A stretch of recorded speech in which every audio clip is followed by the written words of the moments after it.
મિત્રો, થોડા દિવસ પહેલાની આ ઘટના. એક બાપા અને બા ગામડે રહેશે.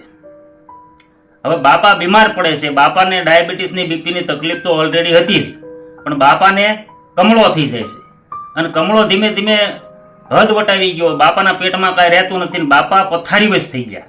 ત્યારે બાઈએ એવું કીધું કે હાલો ને આપણે છોકરા પાસે સુરત વયા જઈ, આ તમારી હાલત મારાથી જોવાતી નથી. ત્યારે બાપાએ કીધું કે આપણે ગયા ઉનાળામાં સુરતથી ગામડે પાછા આવ્યા ત્યારે શું વાત થઈ હતી યાદ છે? ત્યારે બાએ કીધું હા, મને બરાબર યાદ છે કે આપણે નિયમ લીધું હતું કે મરી જાય તો કુરબાન, પણ આજ પછી ક્યારેય આપણે સુરત નહીં જઈએ. શા માટે? શા માટે આવું નિયમ લેવું પડે માણસોને? આપણે કહેવત છે માવતર કમાવતર ન થાય, પણ શા માટે આવું નિયમ લેવું પડે? એને કંઈક તકલીફ પડી છે, એને કંઈક વેદના થઈ છે, કંઈક તો અગવડ પડી છે ને.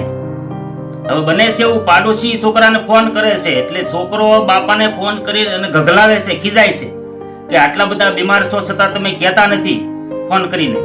આજને આજ હાજે સુરત ગયા આવો ને બસમાં બેસી જાઓ. હવે બાપા છે જેમ તેમ કરીને બસમાં બેસે છે અને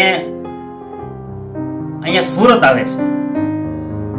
હવે બાપા સુરત આવતા હું કામ નહોતા એ વાત કરું તમને કે ગયા ઉનાળામાં વેકેશનમાં છોકરાએ ફોન કર્યો કે બા ને દાદા તમે સુરત આવો. એટલે એ દાદાએ એના છોકરા સાથે વાત કરી અને સાંજે બસમાં બેઠા. સવારમાં બાપા અને બા બસમાંથી હેઠા ઉતર્યા અને છોકરાને ફોન કર્યો. છોકરાએ ફોન ન ઉપાડ્યો. બીજા છોકરાને ફોન કર્યો, એણે ન ઉપાડ્યો. વારાફરતી ઘણી ટ્રાય મારી પણ ફોન ન ઉપાડ્યો. ત્યારે દાદા પાસે એડ્રેસ હતું, એ કાગળ રિક્ષાવાળાને બતાવ્યું અને રિક્ષાવાળો છે એ ત્યાં મૂકી આવ્યો. હવે છોકરો ફોન ન ઉપાડે બાપનો અને બાપને એના ઘરે જવું પડે, પગ ભારે તો થાય જ. બે છોકરા બંને પાસે ફોર વ્હીલ, પણ છતાં કે લેવા ન ગયા. અને વિશેષ કંઈક તકલીફ પણ ઘરે થતી હશે તો જ માવતર આવું પ્રણ લે કે મરી જાય તો કુરબાન, આપણે સુરત ક્યારેય નહીં જઈએ. મિત્રો, ગઢ પણ બધાને આવવાનું છે, ટોટલને આવવાનું છે.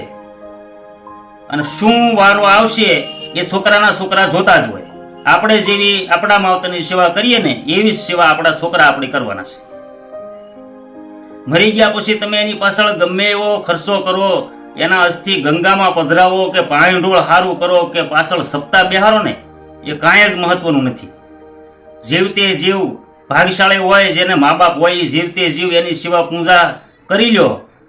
બાકી કર્મ કોઈને છોડતું નથી.